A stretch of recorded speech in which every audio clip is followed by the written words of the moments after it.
So we just had a gym/dance class at the ACE Center.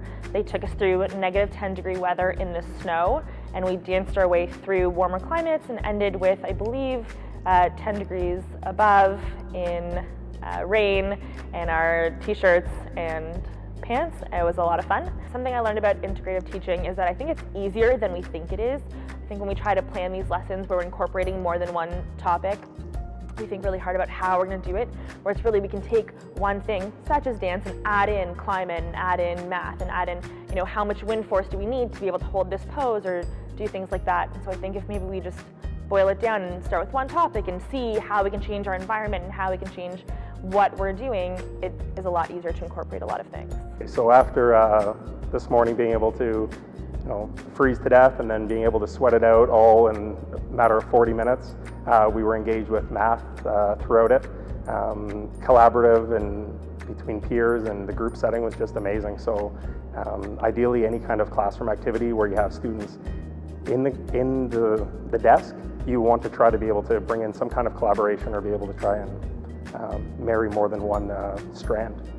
I think it's really good to involve all the different senses while you're learning as well. Getting back to nature, you can ask your students, what are you smelling? What do you see? Let's touch the grass and get them really aware of their surroundings, just to make them engaged in what is around them, rather than just maybe a fixed mindset of what's in front of me, what's on this piece of paper, what's beyond that, and how can you ask important questions to engage your learning.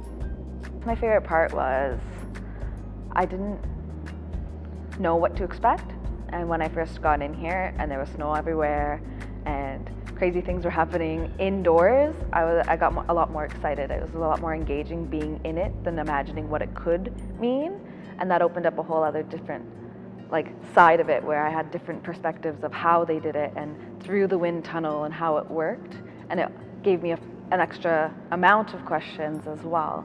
Things like this, I just can't believe that they exist. I can't believe that you can actually bring a group of kids to some place this cool.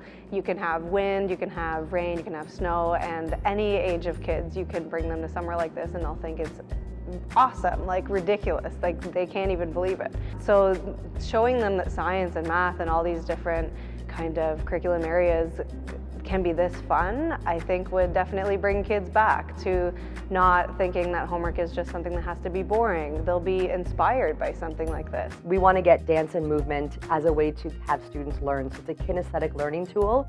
And the way that I see it really fitting with integrated learning is that you can explore anything using movement. You can do science. We saw them do science. We did a bit of math.